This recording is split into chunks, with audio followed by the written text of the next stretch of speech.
सबको जय मसीह की। प्रभु का धन्यवाद करते हैं। एक और सुंदर मौका परमेश्वर ने दिया वचन की सेवा को लेकर आप लोगों के बीच में आने के लिए। उस चीज़ के लिए पिता का मैं सच में कोटि कोटि धन्यवाद करती हूँ। और आज का जो वचन है इफिसियों 4:13 से मैं पढ़ रही हूँ।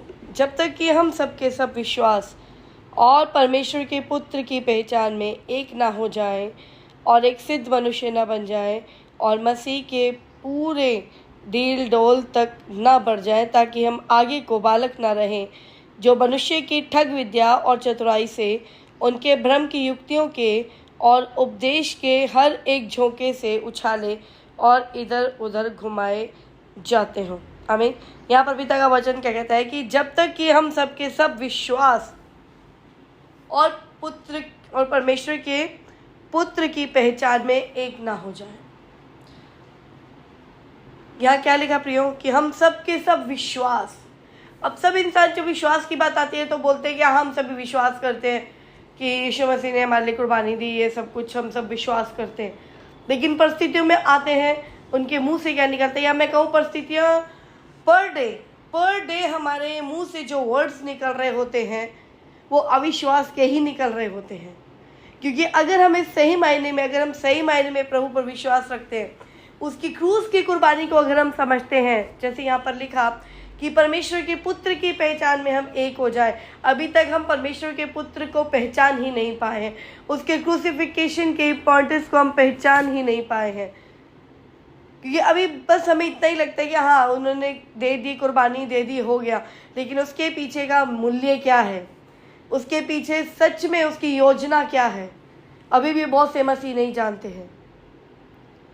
इसलिए मसीह में होने के बावजूद भी टेंशन, डिप्रेशन, बीमारियां, कंगाली, दुखाली, गरीबी अभी भी वहीं के वहीं पड़े हैं। जबकि परमेश्वर ने क्रूस पर जब बलिदान दिया, यीशु मसीह ने जब क्रूस पर बलिदान दिया, तो हमारे लिए किस लिए दिया था उसने बलिदान? क्या हम टेंशनों में रहे? क्या हम रोते भी लगते हुए रहे? क्या हम तंगहाली में जिए? नहीं।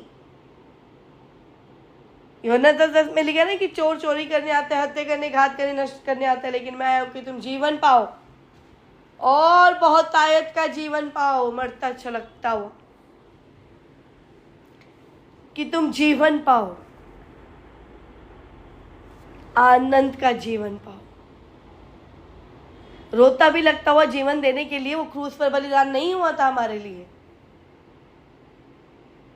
क्योंकि हमें पता ही नहीं है कि उसने उस क्रूस पे कुर्बानी करके हमारे लिए क्या रख छोड़ा है। हमें अपनी आशीषों को लेना ही नहीं आ रहा है, या मैं कहूँ जो पता ही नहीं है, तो पता भी है तो उसको ये नहीं पता कि उसको रिसीव कैसे करना है। अभी भी बहुत से मसीह प्रार्थना में मांग रहे हैं प्रभु ये कर दे। उसने क्रूस पर सब कुछ कर दिया है। क्रूस पे जब उसे वाणियाँ बोली तो उसने एक बात वो भी बोली थी कि सब कुछ पूरा हो गया। उसने हमारे लिए सब कुछ पूरा कर दिया। उसने क्रूस पर शत्रु का, उस शैतान का खुल्ला तमाशा बना दिया। अब शैतान हमारे पे हावी नहीं हो सकता। वो एक हारा हुआ है, हारी हुई चीज कभी हावी नहीं हो सकती है। आज भी बहुत से मसीह अपने आप को बहुत सी टेंशन और परेशानियों में उलझते हुए देखते हैं, क्योंकि उन्हें पता ही नहीं कि परमेश्वर ने उनके लिए क्या कर दिया। जैसे भजन संहिता 107:2 में लिखा है, मैं आप लोगों के लिए पढ़ती हूँ, क्योंकि वो कहते हैं ना कि वचन में लिखी है, हाय मेरी प्रजा ज्ञान की कमी के कारण नाश हुए जाती है। तो सच में ज्ञान की कमी के कारण बहुत सी प्रजा नाश हो भी रही है, क्योंकि पता ही नहीं है कि परमेश्वर ने हमारे लिए क्या कर दिया। आज भी हम दुख परेशानी में हैं।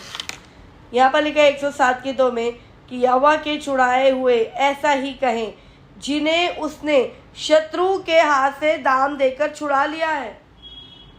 यह वचन क्या कहता है कि यहोवा के छुड़ाए हुए, मैं फिर से कहती हूँ, यहोवा के छुड़ाए हुए। आप और मैं अगर प्रभु पे विश्वास करते हैं, उसके क्रूसिफिकेशन पे विश्वास करते हैं कि वो मारा गया, गाड़ा गया, तीसरे दिन मृतकों में से जी उठा है, तो उसने उस पुत्र के लहू के द्वारा हमें शत्रु से छुड़ा लिया है। उस लहू का दाम देकर, उसने किसी बकरे का या किसी जानवर का लहू का मोल नहीं दिया, उसने हमारे लिए अपने इकलौते पुत्र के लहू का मोल देकर आपको और मुझे छुड़ा लिया है शत्रु के हाथ से। और शत्रु कौन? शैतान, बाकी सब तो उसकी सेनाएं हैं। परमेश्वर ने उन सब से हमें छुड़ा लिया है, छुड़ा लिया है हर एक तकलीफों से, छुड़ा लिया है हर एक बीमारी से, क्योंकि उसने क्रूस पर कोड़े खा लिए। अगर आज मसीह में होकर भी बीमारियों से जूझ रहे हैं, कभी कोई बीमारी, कभी कोई बीमारी, कभी कोई परेशानी, कभी कोई परेशानी, कभी इधर डॉक्टर तो कभी उधर डॉक्टर, उसने हमारी हर एक बीमारी के लिए जब कोड़ा खा लिया, फिर आज बीमारी हमारे पास क्यों है? क्योंकि हम विश्वास नहीं रखते उन वचनों पर, उसके उस क्रूस की बलिदान पर, कि प्रभु तूने मेरे लिए कोड़ा खा लिया है। जब तूने कोड़ा खा लिया, मेरे लिए कोई बीमारी बाकी नहीं रह गई है। अगर आज कई बीमारी में उलझे तो ये शायद 53:5 को क्लेम करें अपने जीवन में, बोले बार बार कि मेरे पिता ने मेरे क्या किया, कोड़ा खा लिया उसने, यीशु ने कोड़ा खा लिया हमारे लिए। जब उसने हमारी हर बीमारी के लिए कोड़ा खा लिया, कोई बीमारी मेरे शरीर पे नहीं है, कोई कमजोरी मेरे लिए नहीं है।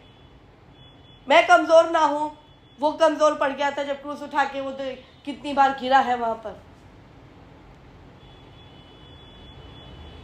हमें तकलीफ ना हो, उसने सारी तकलीफें ले ली। हम बोझ ना उठाएं कि कल आने वाले कल के लिए क्या है।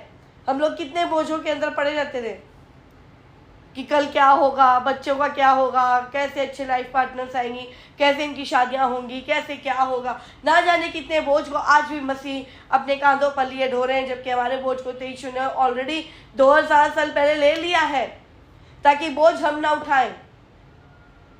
इसे वचन मिल गए, हे बोझ से दबे हुए लोगों, तुम मेरे पास आओ, मैं तुम्हें विश्राम देता हूँ। वो कहते हैं अपना बोझ उसको दे दे, वो बोझ उसने हमारे लिए ले लिया। आपको विश्वास रखना है, बस क्लेम करना है वचनों को। शैतान बार बार एक ही बात के ऊपर लाकर हम लोगों को परेशान करता है पैसों को लेकर। क्यों नहीं भजन संहिता 23 को आप पकड़ लेते, क्यों नहीं उसको क्लेम करते कि यहोवा मेरा चरवाहा है, मुझे कुछ घटी ना होगी, वो मुझे हरी हरी चराइयों में चराता है, वो मुझे सुखदाई जल के झरने के पास ले जाता है, वो मैं सुखदाई जल के झरने के पास ले जाता है। नहीं लिखा दुखदाई। वो हमारा चरवाहा है, हरी हरी चराइयों में चराता है, दी बेस्ट हमें खिलाता है, दी बेस्ट हमारे लिए करता है। वो कर चुका है वो सारी चीजों को, हमें तो बस लेना है उसे, क्योंकि हमें उसकी पहचान में ही नहीं बढ़े हैं। हमें पता ही नहीं कि उसने हमारे लिए क्या कर दिया। अब्राहम की आशीषों के, उसकी प्रतिज्ञा, उसके वंश के और उसकी प्रतिज्ञाओं के कहते ना वारिस कर दिया उसने, हमें संगी सहभागी कर दिया उसके साथ, हमें क्रूस के बलिदान के द्वारा। तो जो आशीष अब्राहम को दी परमेश्वर ने, उन आशीषों में हम भी आते हैं। उत्पत्ति 12 उसके उत्पत्ति 17 के 4 से 8 तक में आप पढ़ लीजिएगा। वहाँ पर लिखा है कि उसने परमेश्वर ने अब्राहम को आशीष दी कि मैं तुझे फलवंत करूँगा, तेरे वंश के बच्चे जो है, तेरे वंश की पीढ़ी पीढ़ी जो है, वो राजा के रूप में आएंगे। जो परमेश्वर ने इतने अच्छे अरेंजमेंट्स करके रखे हैं हमारे आने वाली पीढ़ियों तक के लिए, हम अपनी टेंशन में अपने आज के कल की टेंशन में अपने आज को भी खो देते हैं, क्योंकि हमें पता ही नहीं कि परमेश्वर ने हमारे लिए क्या क्या आशीषें रख दी हैं। इफिसियों 1:3 में उसने कहा हमारे परमेश्वर, हमारे प्रभु यीशु मसीह के परमेश्वर पिता का धन्यवाद हो कि उसने हमें मसीह यीशु में स्वर्गीय स्थानों में सब प्रकार की आत्मिक आशीषें दी हैं, सारी आत्मिक आशीषें दे दी हैं। जब सारी आत्मिक आशीषें दे दी है, फिर कौन सी तंगहाली चल रही है हमारे जीवन में? क्यों हम उन चीज़ों को नहीं समझ पा रहे? आज भी हम अपने कल की चिंता में आज को खो देते हैं, पैसों की टेंशनों में लगे रहते हैं, क्योंकि उसकी पहचान में नहीं बढ़ रहे हैं, उसके विश्वास में नहीं बढ़ रहे हैं, उसके क्रूसिफिकेशन के विश्वास पर नहीं बढ़ रहे कि उसने बलिदान कर दिया। सब कुछ जो हमने सहना था उसने क्रूस पर सह लिया। हमारा अपमान हो, उसने लज्जा की मौत जो है क्रूस के ऊपर ले लिया। लोग हमें कर्ज न करें, हम श्रापितों से, वो श्रापित मौत भी उसने ले ली। लेकिन आज भी हम उन्हीं चीजों में घिरते हुए देखते हैं। प्रियो, जब परेशानियां आती हैं, वचनों को क्लेम करें। डॉक्टर के पास जाने से अच्छा डॉक्टर के पास जाओ, वचनों को उठाओ और मुंह से क्लेम करो हर एक बातों के लिए। पैसों की टेंशन आए, फिर से 1:3 को क्लेम करें कि सारी स्वर्ग की आत्मिक आशीषें परमेश्वर ने हमें दे दी है। वर्षित 23 को क्लेम करें, लिखा है। यीशु मसीह के पास भी तो जब क्या कहते हैं वो आया शैतान परीक्षा लेने के लिए, तो यीशु ने क्या बोला? लिखा है, लिखा है, लिखा है। आपको भी बोलना है, मुंह से बोलकर आपको बोलना है लिखा है। और अपनी आत्मिक आशीषों के लिए हमें किसी चीज़ के लिए मांगना नहीं है, क्योंकि वो ऑलरेडी कर चुका है। हमें तो सिर्फ उसको रिसीव करना है धन्यवाद के साथ कि पिता तेरा धन्यवाद कि तूने हमारे लिए सब कुछ पूरा कर दिया। तूने हमें सिर ठहराया, तूने हमें पूछ नहीं, तूने हमें देने वाला बनाया, तूने हमें लेने वाला नहीं। कोई हथियार हमारे परिवार के या हमारे विरोध के लिए नहीं बने हैं। कोई हानि हमारे लिए नहीं है, कोई दंड हमारे लिए नहीं है। हम कितनी उलझनों में रहते हैं कि कहीं कोई कुछ गलत ना हो जाए, कहीं कुछ गलत ना हो जाए, कहीं कुछ गलत ना हो जाए। इफिसियों 2:10 में वचन में लिखा है कि हाँ, परमेश्वर ने हमें सृजा इसके लिए कि हम भले काम करें और उन कामों को करें जो उसने पहले से ही तैयार किए हुए हैं। आज शैतान ने बहुत सी चिंताएं, बहुत से डरों को हमारे अंदर डाल के रखा हुआ है। प्रियो, उसकी विश्वास में बढ़े, विश्वास रखे हर एक परिस्थिति में कि यीशु हमारे साथ है। उसने हमारे लिए सब कुछ कर दिया, हमें तो बस क्लेम करना है, वचनों को क्लेम करना है और उन चीज़ों को रिसीव करना है कि पिता तेरा धन्यवाद, हम आशीषित जीवन जी रहे। पिता तेरा धन्यवाद, तूने हमारे लिए सब कुछ पूरा कर दिया। कोई परेशानी, कोई डिप्रेशन मेरे लिए नहीं है। आनंद का जीवन तूने मेरे लिए दिया, क्योंकि तू आया इसलिए कि मैं उमड़ता हुआ जीवन जीऊं, है ना। तो प्रियो, उसके विश्वास में बढ़े, उसकी पहचान में बढ़े, क्योंकि जब उसकी पहचान में बढ़ेंगे कि उसने हमारे लिए क्या कर दिया, हमें किसी भी चीज़ से डरने की जरूरत नहीं है। वचन में लिखा 10:19 में कि देखो मैंने तुम्हें सांप और बिच्छू को रोकने का अधिकार दिया है और शत्रुओं की सारी सामर्थ में तुम्हें अधिकार दी, किसी भी वस्तु से तुम्हें कुछ हानि ना होगी। आज ज़्यादातर जो है यूट्यूब में वस्तुओं को लेकर ही बातें बताई जा रही हैं कि उसमें ये साइन, उसमें वो साइन, उसमें ये चीज़ें, उसमें वो चीज़ें। तक की वचन में क्लियर कट लिख दिया, किसी भी वस्तु से तुम्हारी कोई हानि नहीं होगी। जब हमारे ऊपर लहू है परमेश्वर का, हमारे घर पे लहू का बाड़ा है, तो कोई भी चीज़ उसके लहू को पार कर सकती है क्या? जैसा आप विश्वास करेंगे वैसे वैसे आइयो परमेश्वर में विश्वास करता था, लेकिन एक तरफ डर के माहौल में, डर के अंदर होकर वो बलिदान चढ़ाया करता था। और जहाँ जिस एरिया में हम डरते हैं, जिस एरिया में जहाँ हम कमज़ोर हैं, वहीं पर शत्रु हम पर हावी हो जाता है। क्योंकि कमज़ोर कब होते हैं? जब हमें पता ही नहीं चलता उस जगह पर कि परमेश्वर ने हमारे लिए क्या कर दिया। जब हम डर रहे हैं, डर का आत्मा परमेश्वर का आत्मा नहीं है। 2 तीमुथियुस में लिखा है एक साथ में कि परमेश्वर ने हमें भय का आत्मा नहीं दिया, सामर्थ का आत्मा दिया। भय का आत्मा दिया जाता है क्योंकि परमेश्वर ने भय का आत्मा में नहीं दिया। यानी भय का आत्मा जब परमेश्वर की ओर से नहीं है तो शैतान की ओर से हमारे पास आता है। नींबू मिर्ची डाल दी, किसी ने जादू टोना कर दिया। जब यीशु का लहू हमारे पास है, अगर आप उसके ऊपर विश्वास रखते हैं तो कोई भी चीज़ जो है इफेक्ट नहीं डालती है, क्योंकि उसका लहू हमारे साथ है, हमारे ऊपर है। और सबसे बड़ी बात कि जब क्रूस पर बलिदान करते हैं तो वचन में लिखा है कि परमेश्वर ने हमारे अंदर यीशु का आत्मा डाल दिया है, हमारे हृदय में यीशु का आत्मा है। और जब वो यीशु का आत्मा है तो कोई भी चीज़ हमें नुकसान नहीं कर सकती, किसी भी चीज़ से हमें डरने की ज़रूरत नहीं है। बस प्रियो, प्रभु के उस पहचान में बढ़ते चले जाएं, उस विश्वास में बढ़ें जो सच में हमें रखने की ज़रूरत है। हर परिस्थितियों में शैतान का सामना करें तो वो भाग जाएगा और उसके सामने वचनों का अंगीकार करें। आपके जीवन में कोई भी प्रॉब्लम है, आप वचनों को क्लेम करें, ढूंढें अपनी परेशानियों से रिलेटेड इन वचनों को। यहाँ पर जैसे अगर कोई प्रॉब्लम्स आती है तो हम धक्के खाते हैं डॉक्टरों के, तो इधर के उधर के ना जाकर आप बाइबल में उससे रिलेटेड अपनी बातों को देखें और ढूंढें वचनों को, क्लेम करें कि हम आशीषित है। बार बार बोले हम आशीषित है, हम आशीषित है, हम आशीषित है। कोई गरीबी हमारे लिए नहीं, कोई डिप्रेशन हमारे लिए नहीं, कोई बीमारी हमारे लिए नहीं। देखिए इन चीज़ों से पार पा जाएंगे, पार पा जाएंगे। फिर कोई भी चीज़ें हमें, कोई भी आकर हमें बहला नहीं फुसला नहीं सकता कि ये ऐसे हो जाएगा तो वो ऐसे हो जाएगा। नहीं जी, हमें पता है परमेश्वर ने हमारे क्रूस पर सब कुछ बलिदान कर दिया, तो कोई भी चीज़ हमारी हानि के लिए नहीं है। उसका लहू हमारे साथ है, वो हमारे साथ है। जैसा विश्वास वैसा काम, जैसा आप मन में सोचता है, नीति वचन 23:7 में लिखा है, जैसे उसके मन के विचार होते हैं वैसे वो बन जाता है। जैसे हम मन में विचार रखते हैं वैसे ही हम बन जाते हैं।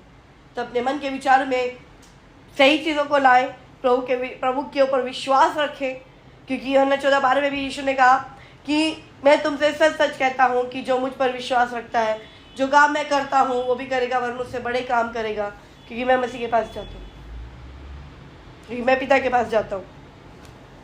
तो उसने तो सारी सामर्थ्य दे दी, हमें क्या करना है? मुझे सिर्फ उसके ऊपर विश्वास रखना है। विश्वास रखने से सब कुछ संभव है ना? तो हमें और कुछ नहीं करना प्रियो, किसी चीज़ से डरने की ज़रूरत नहीं है। जो झूठी शिक्षाएं फैलाई जा रही हैं, ये वो कहते हैं, जब हमारे अंदर संपूर्ण विश्वास होगा तो हम किसी भी तरीके से उछाले नहीं जाएंगे। हम उसके विश्वास में एक दृढ़ चट्टान की तरह हम खड़े रहेंगे, उसकी पहचान में बढ़े कि उसने क्रूस पर हमारे लिए क्या क्या कर दिया। उन चीज़ों को खोजें, उन आशीषों, उन प्रतिज्ञाओं को देखें कि परमेश्वर ने हमारे लिए क्या कर दिया है, जिससे हम आज भी वंचित हैं। बहुत से लोग नहीं जानते उन बातों के बारे में, इससे मसीह में होकर भी दुख और तकलीफ़ों में जी रहे हैं। दुख और तकलीफ़ें परमेश्वर ने हमारे लिए नहीं बनाई है ना? तो उसके आशीषों में जिए, आशीषित जीवन को अपने लिए क्लेम करें, अपने बच्चों के लिए रिसीव करें उन आशीषों को जो यीशु ने क्रूस पर बलिदान के द्वारा दी, और संपूर्ण रीति से परमेश्वर के ऊपर विश्वास रखें, है ना? तो ही हम उस तरीके से आगे बढ़ पाएंगे जिस तरीके से परमेश्वर का आत्मा चाहता है, और एक अच्छी लाइफ हम अपने जीवन में, अपने बच्चों की लाइफ में हम लोग देखें। क्योंकि मैं अपने जीवन में इन चीज़ों को होते हुए देखती हूँ। जब मांगना छोड़कर जब क्लेम करना शुरू कर दिया है तो सच में अमेजिंग चेंजेस हो रहे हैं, क्योंकि हम उन चीज़ों को मांग रहे थे जो ऑलरेडी की जा चुकी थी। जो चीज़ की जा चुकी, जो चीज़ दी जा चुकी है, उसके लिए कोई क्या करेगा? हमें तो उसको लेना है हमें, है ना? ठीक उस तरीके से अगर कोई बच्चे को रोटी मांग रहा है, हम रोटी बना के रख दें आगे सामने रख के, फिर भी बच्चा बोले मम्मी रोटी, मम्मी रोटी, मम्मी रोटी, मम्मी रोटी, में क्या आगे रख तो दी, खानी तो तुझे ही पड़ेगी। उसी माने यीशु ने सब कुछ पूरा कर दिया, लेना तो हमें ही पड़ेगा, हमें लेना आना चाहिए। सब कुछ हमारा हो चुका है इन जीसस में, है ना?